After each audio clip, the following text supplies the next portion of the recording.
Oke guys, kita mancing lagi.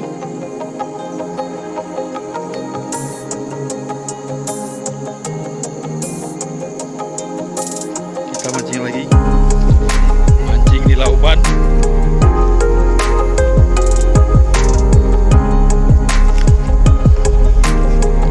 Malu gak? Pantang, aduh. Lapi itu sama aja ndak lapi.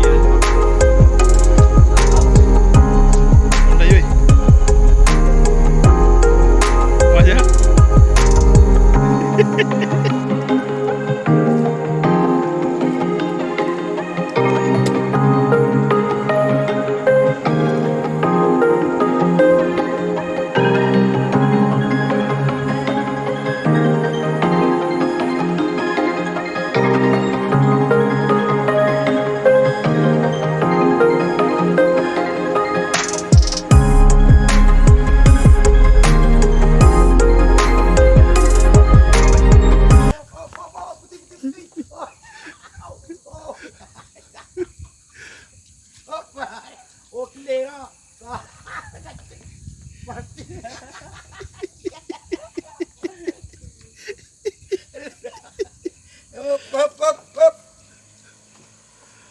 Si Pino. Si Pino.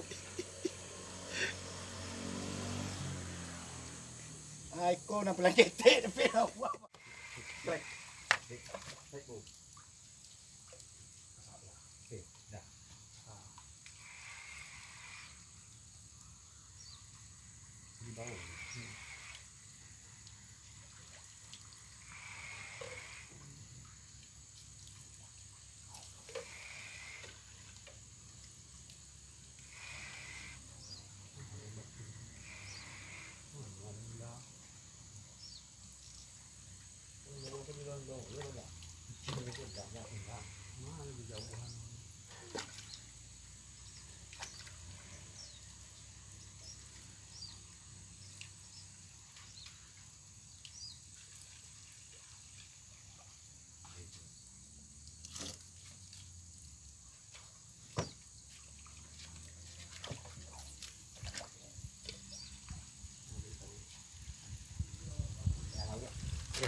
Babon bro, mantap.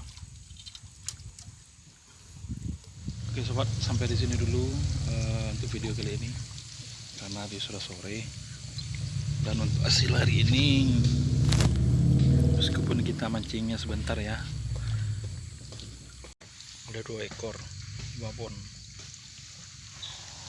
Satu lagi mantap, nilai jantan.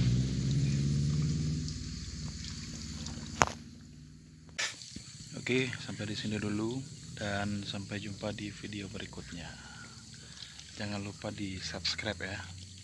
Assalamualaikum warahmatullahi wabarakatuh.